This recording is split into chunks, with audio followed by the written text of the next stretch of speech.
حضور پاک نے نماز پڑھائی ہے، انبیاء نے پڑھی ہے. ہمیں بھی کچھ لوگ سارا زندگی شروع روز سے یہ بات کہتے ہوئے آ رہے ہیں، حنفیوں تمہاری نماز نہیں ہوتی. ان سے پوچھے کیوں نہیں ہوتی؟ تم امام کے پیچھے سورۃ فاتحہ نہیں پڑھتے. انہیں کہو سادھے بندے، اللہ کے قرآن میں لکھا ہے کہ امام اور مقتدی کے معاملات کیا ہے.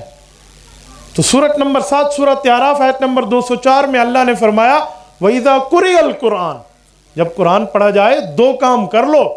فَاسْتَمِعُوا لَهُ، ایک کان ادھر لگا کے غور کر لو. دوسرا وَأَنصِتُوا، اپنی زبان کو بند رکھو. کیوں؟ لَعَلَّكُمْ تُرْحَمُونَ، تمہارے اوپر رب کی رحمتیں آئیں گی. امام احمد ابن حنبل اس آیت کی تفسیر میں فرماتے ہیں اجمع الناس علی ان هذه الآیہ نزلت فی الصلاۃ. فرمایا امت مسلمہ کا اتفاق ہے کہ آیت امام اور مقتدی کے بارے میں اتری ہے. تو ہم تو کہتے ہیں اس مسئلے پر تمہیں حدیث یاد ہے، قرآن یاد نہیں ہے.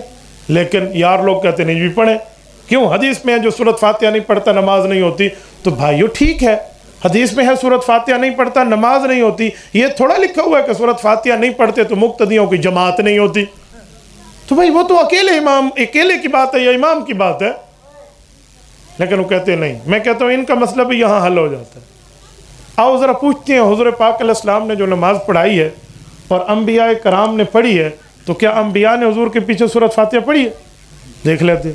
اگر کوئی کہ مولوی صاحب پتہ نہیں، ہو سکتا ہے پڑھی ہو، تجھے کو پتہ ہے تو نے سنی ہے، کوئی کہہ دے پتہ نہیں پڑھی ہوئے مولوی صاحب تو صحیح میں ٹھوکی بیٹھے ہوئے نہ پڑھی ہے، تو میں ان کو جواب دیتا ہوں.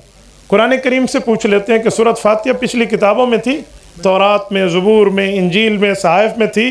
اگر تھی تو انہوں نے پڑھی ہے، اور اگر نہیں تھی تو صرف حضور نے پڑھی ہے.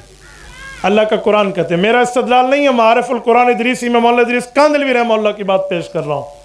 فرمایا وَلَقَدْ آتَيْنَاكَ سَبْعًا مِّنَ الْمَثَانِي وَالْقُرْآنِ الْعَظِيمِ، محبوبم ہم نے سورۃ فاتحہ صرف تجھے دی ہے. تو وہ تو حضور کو ملی ہے، جس کو ملی ہے اس نے پڑھی ہے، جنہیں ملی نہیں انہوں نے پڑھی نہیں ہے. قیامت میں انبیاء کرام جس جگہ سے بطور نبی اپنی نماز کا ثواب لیں گے، ہم حنفی وہاں سے بطور امتی ثواب لیں گے. ان کی بھی ہو گئی اور ہماری بھی ہو گئی. اس لیے چاچے یہ بات اپنی جیب پہ رکھنا کہ نہیں ہوتی نہیں ہوتی نہیں ہوتی تو تجھے اس نماز کا جواب دینا پڑے گا. ایک بندے نے مجھے کہا کہ مولانا اس وقت تو سورۃ فاتحہ اتری نہیں تھی کہ سورۃ فاتحہ مدنی ہے. میں نے کہا سبحان اللہ، جھوٹ ہمیشہ اندھا بھی ہوتا ہے، لنگڑا بھی ہوتا ہے، لولہا بھی ہوتا ہے، گونگا بھی ہوتا ہے، بہرا بھی ہوتا ہے. اور خدا کے بندے یہ سورۃ فاتحہ مکی ہے، مدنی میں تو روح القلب ہوا تھا. وہ ایک بار پھر اتری ہے، سبع من المثانی، 7 مرتبہ اتری ہے، بار بار اتری ہے. اور تو یہ جھوٹے جو ہے نا کیا کہتے ہیں دعوے پیش کر رہا ہے. علماء حق، علماء دیوبند کے پاؤں کوئی ریت کے ٹیلے پہ نہیں ہیں، احد پہاڑ سے وزنی چٹان پر ہے.